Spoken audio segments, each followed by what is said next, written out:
En tiempos antiguos, no bastaba con ser reina. Había que ser un enigma. ¿Es posible que una mujer común conquiste a los líderes más poderosos sin necesidad de fuerza ni belleza extraordinaria? ¿Y si te dijera que el verdadero poder no está en el aspecto, sino en el arte de transformarse? Esta es la historia de una joven que nació para perderlo todo, pero decidió convertirse en mito. Cleopatra, exiliada a la invisible, la apartada por su propio hermano, resurgió no con espadas, sino envuelta en sedas y misterio. Este video no es solo una historia del pasado, para entender cómo el alma humana, cuando se vuelve espectáculo, símbolo y deseo, puede cambiar el rumbo de imperios. Si te quedas hasta el final, vas a descubrir el secreto que ni Julio César ni Marco Antonio supieron descifrar. Y quizás también encuentres el reflejo de tu propio poder escondido. Hay historias que no solo entretienen, sino que despiertan algo que llevábamos dormido. Si alguna vez has sentido que tu mente va más allá de lo superficial, o que tu alma busca sentido donde otros solo ven apariencia, estás en casa. Bienvenido a Mentis Magna, un refugio para los que piensan distinto y sienten profundo. En un mundo gobernado por espadas, alianzas y traiciones, Egipto parecía un tablero de ajedrez. En el año 40 y anchos de nuestra era, el joven Ptolomeo, rey por sangre y cálculo, expulsó a su hermana Cleopatra del trono. Ella, con apenas 20 años y sin ejército, fue desterrada de su propia casa. Pero hay quienes no nacen para suplicar, sino para esperar el momento justo. Mientras Ptolomeo celebraba su aparente victoria, esa gran bestia que se alimentaba de tierras ajenas enviaba a su más célebre emisario, Julio César. Venía a poner orden y asegurarse de que Egipto no se apartara del juego de poder de Roma. Un hombre forjado en guerras, frío como el mármol, astuto como las serpientes del desierto. Una noche, mientras César compartía planes con sus generales, un guardia interrumpió con una noticia insólita. Un mercader griego pedía audiencia con un obsequio demasiado grande para ignorarlo. César, intrigado, permitió su ingreso. Aquel mercader cargaba un tapiz inmenso sobre los hombros. Lo desenrolló con un solo gesto. Y ahí, tendida como un seto largamente guardado, estaba ella, Cleopatra, semicubierta, serena, elegante. Más que una mujer, parecía un símbolo, como si la belleza no fuera su punto fuerte, sino el misterio. En ese instante el tiempo se detuvo. No era solo su presencia física, era el modo en que surgía de la sombra, la cadencia de su voz, la manera en que cada palabra parecía una melodía secreta que solo él podía oír. César, acostumbrado a conquistar ciudades, sintió por primera vez que era él quien estaba siendo conquistado. Cleopatra no suplicó, no rogó. Llegó como una diosa que ascendía por voluntad propia. Y esa noche su juego comenzó. El líder romano, que jamás se había quedado mucho tiempo con ninguna compañera, se encontró atrapado. No por un hechizo, sino por la sensación de estar ante algo que no podía descifrar. Cleopatra no se repenó, había rutina. Cada día ofrecía algo distinto, un pagestoje, una promesa no dicha. Y eso precisamente era lo que lo pasaron de semanas. César, el estratega, empezó a encontrar razones para no irse de Egipto. Mientras Roma se agitaba en su ausencia, él navegaba junto a ella por el Nilo. No era un viaje, era un ritual. El navío era una obra de arte flotante. Niveles, columnas, jardines, música que surgía del agua misma. Y en el centro, ella siempre cambiando, igual de fascinante. No era solo el cuerpo, era el ritmo, la teatralidad, el misterio que no terminaba de explicarse. Y así, la mujer desterrada se convirtió en reina de nuevo. Cuando César fue asesinado años después, su lugar fue ocupado por otros hombres. Uno de ellos, Marco Antonio, era distinto, apasionado, teatral, amante del placer. En él Cleopatra reconoció otra puerta.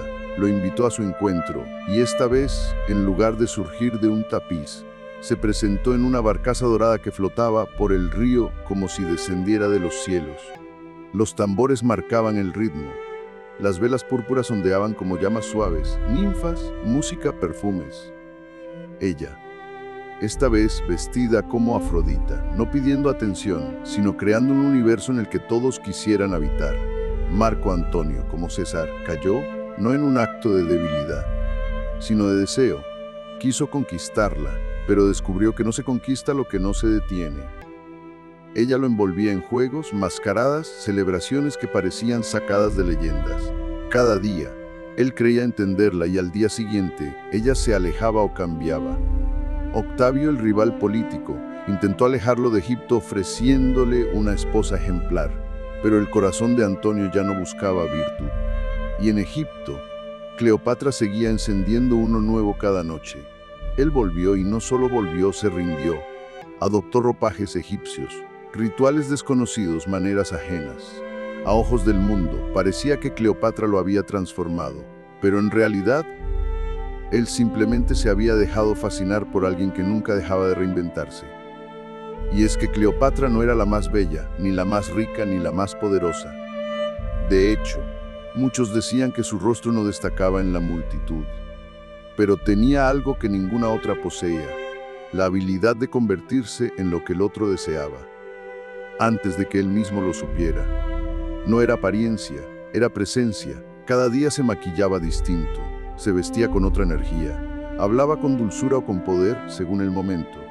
Su voz era un encantamiento, no por lo que decía, sino por cómo lo decía. Lo mismo se convertía en diosa, en niña traviesa o en reina severa, y siempre dejaba una parte sin revelar.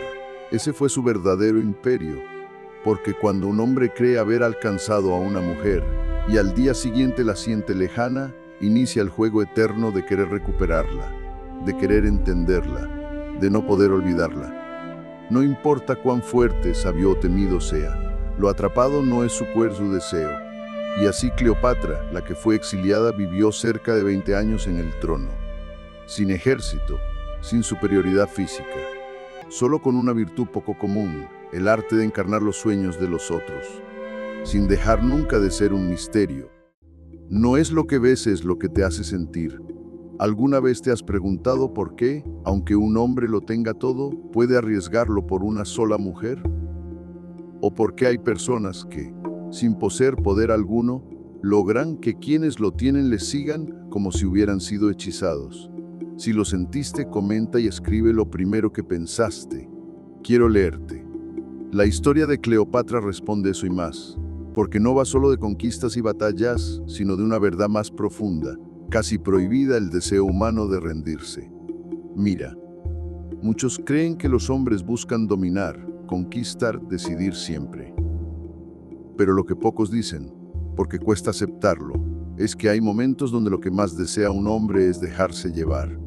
Que alguien más tome el timón, que elogie y calle, que la responsabilidad desaparezca por un rato. Y es ahí donde aparece la figura de la sirena, no una criatura mágica, sino una energía viva que algunas mujeres pueden encarnar, no con gritos ni imposiciones, sino con presencia, con misterio, con dramatismo sutil y sobre todo, con la capacidad de construir una experiencia emocional tan intensa que el hombre, por un instante, se olvida del mundo. Cleopatra no era la más bella, tampoco tenía el poder, pero entendía una cosa, que el verdadero poder no se impone, se provoca, que la atracción no está en el físico, sino en la atmósfera, y que mientras una mujer ofrezca variedad, juego, desafío emocional y un toque de teatralidad, el hombre jamás se aburrirá, y por ende jamás se irá. Entonces, respondiendo a la primera pregunta, ¿por qué un hombre lo arriesga todo por alguien como Cleopatra? Porque no arriesga por ella, arriesga por cómo se siente consigo mismo cuando está con ella, vivo. Y la segunda, ¿qué poder tenía ella realmente? El de encarnar una ilusión, una experiencia que ningún título, fortuna o lógica podía darles. La lección no está en imitarla, sino en comprender que lo que más deseamos no es lo tangible, sino lo que nos hace olvidar por un momento lo que somos obligados a hacer. Y eso, mi querido viajero del alma, vale más que cualquier imperio. A veces perder el control no es una caída, sino una forma de volver a ti desde otro lugar.